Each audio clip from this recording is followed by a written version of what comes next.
What's up, guys, and welcome back to Beyond the Void Horror Podcast. My name is Alex, and today we're going to be doing a spoiler review of the first episode in Shudder's Season 2 of Creepshow. That's right, it's back.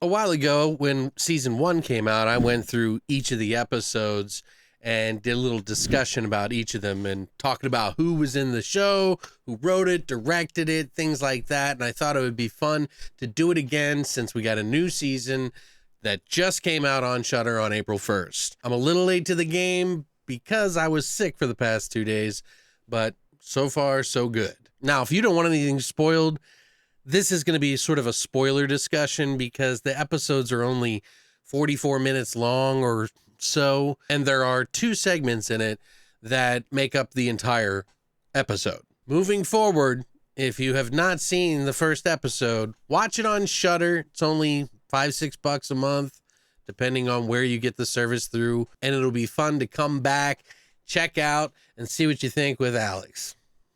The first segment, we kick it off with Model Kid, that was directed by Greg Nicotero, who is also one of the producers on the entire show. He's also known for doing K&B effects and has done many things on like The Walking Dead, etc.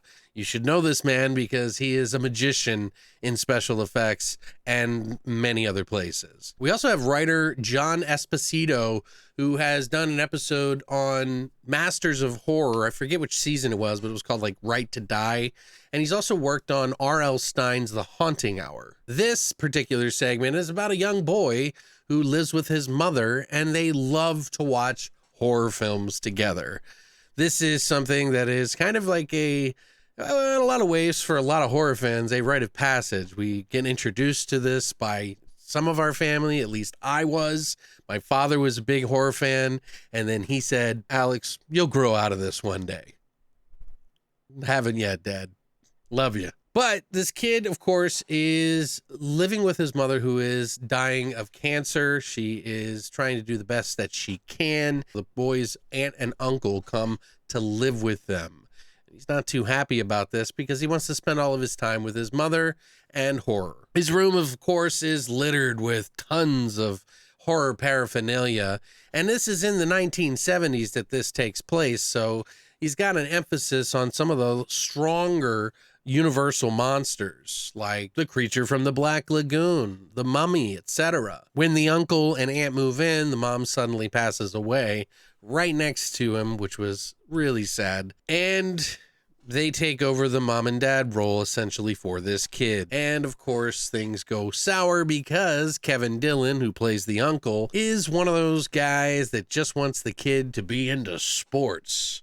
You know, the type who don't like any kind of creative anything. I think a lot of horror fans could probably relate to that in some facet. Kevin Dillon, of course, is the guy who was in the infamous Blob 1988, which, if you've never seen that movie, is probably one of the most amazing practical effects movies ever made, in my opinion. Regardless, Kevin Dillon plays the uncle stepdad sort of character pretty damn well, and you just want to punch his face the entire time. And this builds and builds when he gets a little handsy with his aunt or his wife, and then eventually with Joe himself. Of course, he does what any horror kid would do in the 1970s, and he goes back to the back of the comic book of Creepshow and orders himself a victim model that he can paint and put together. Or is it a voodoo doll? This is the segment that's probably a little bit more classical. I tend to notice that with the Creepshow series here, that they sort of write like one classical one and then they do another one that's like off the beaten path that isn't classical and something unique. That way they can probably appease horror fans who like the classical approach that Creepshow used to give, and then also appease some of the newer ones. Now, these, of course, have been debated about for the season 1, whether or not these were great or good or whatever. Really, what you need to remember is that these episodes are done on a small budget, and they try to do a lot. A lot of favors are usually pulled for these kind of things. I'm sure people get hired, but it's a lot of friends and family in the business who work in horror who want to make something fun. And that's what I got from this particular segment and this episode. They show creature effects from The Mummy, the creature from the Black Lagoon, and they rip old poor Kevin in half after a while, which is pretty funny. There's like a scene where like the kid twists the foot on the model around, and it like his leg is like the damnedest thing. Kevin Dillon got his just desserts in this one, of course, like most of the characters that Dawn Creepshow, because there's always a little message tucked in there. Don't fuck with your family. And maybe fuck sports? I'm not a sports guy. Sorry, guys. But, I like the end of this one. I thought it was pretty fun. It's, it's not the best segment of the two in this one. I actually prefer the next one a little bit more. I like how they kind of capped this one off a little bit, because it was like the kid, you think, oh, he's going to like hide all this mess after he kills Kevin Dillon, his uncle. And they just leave him on the floor, like shredded in half. And the kid's upstairs watching TV or watching a movie or whatever with popcorn on the bed. And he's like, come sit on the bed, Aunt.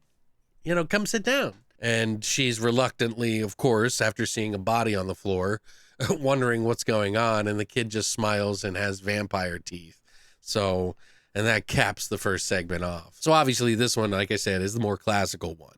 However, the next episode, Public Television of the Dead, was fucking awesome. I love this one. This was probably my favorite. This was also directed by Greg Nicotero again.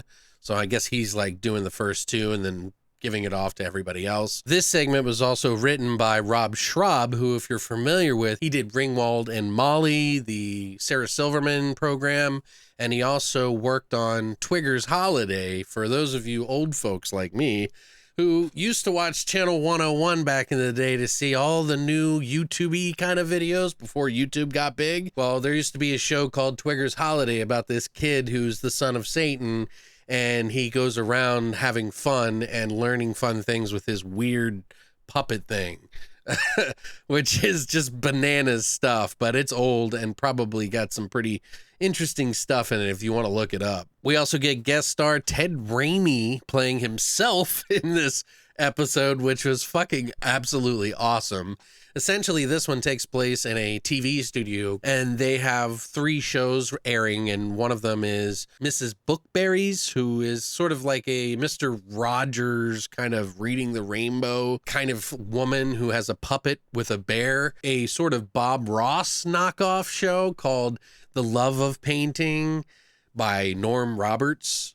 Norm, of course, is a very super nice guy. Used to be on the front lines of the Vietnam War. So he's doing well, but he gets fired from his position. There is also another show that does sort of like an antique road show called The Appraiser with Goodman Tappert, and that's where Ted Raimi comes in, bringing his Necronomicon, yes, with a key on the front, which was fucking fantastic, some of the humor that he said in there. And they were like, so how did you come across this book? And he's like, oh, it's been in the family for years. Quite literally, it's been in the family for years. He even goes as far to say, oh, it's been in my fruit cellar for years, and I don't know what I've been wanting to do with it forever. As Goodman Tappert is reading from the Necronomicon, he's like, oh yeah, I know how to speak Kandarian just by chance. And he's like, maybe you shouldn't read that. And the book lights up in his face and he stops reading, but it's too late. Ted Raimi turns into a deadite. So Ted turns into a deadite. A Tedite? I think it sounds good. But it was pretty funny. He just stabs him in the head. And that was a nice little like homage. It's almost like they were like, hey, do you think you guys could, like Ted and, Sam and you could like let us do this little episode? Like I said, I mean, these episodes are probably going to have a lot of favors and a lot of friends working together to make some fun episodes, which I absolutely love. But this one I was not expecting. And to see Norm Roberts, the Bob Ross wannabe kind of guy, become like the Ash is kind of funny. They have a lot of like throwback language. Sir, you're going to have to leave the store, you know, like they did in Army of Darkness where he was at S-Mart, and they have some other guy say it. So that was like a nice little nod in there. And this all happens while Norm is painting his last painting before he's actually fully canceled. There was a lot of antics and silly stuff that ensued. Yeah, I wish it was a little bit more bloody, but we did get a decapitation of Mrs. Bookberry, which was pretty funny, which I love that whole build up when they start talking about her. She's in her room and all of a sudden she hears her dad like telling her she's not good enough to be doing what she is. And she's kind of a, you know what? She thinks she's hot shit and treating everybody like fucking garbage. So she kind of deserves to get what she gets in this one. But she has this puppet on her hand and everything like that. And they cut her head off.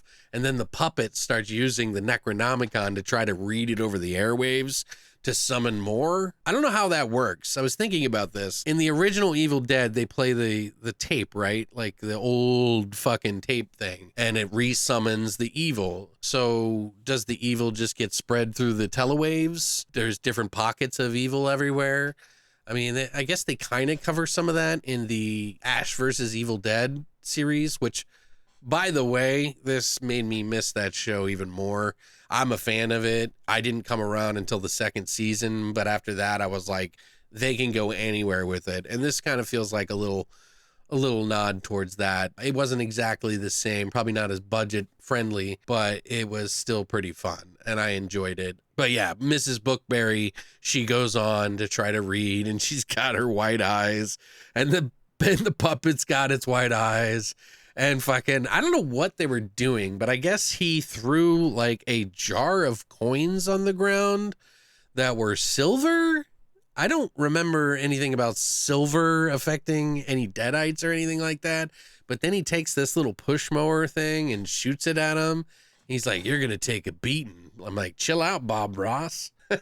They did it, and then they get back up, of course, and then they, you know, kill everybody. Seal the book with the key, which is all brand new to the Evil Dead lore. All the evil just goes away. Ash probably wishes it was that easy, huh? Just find a key, close it up, instead of getting sucked in a portal.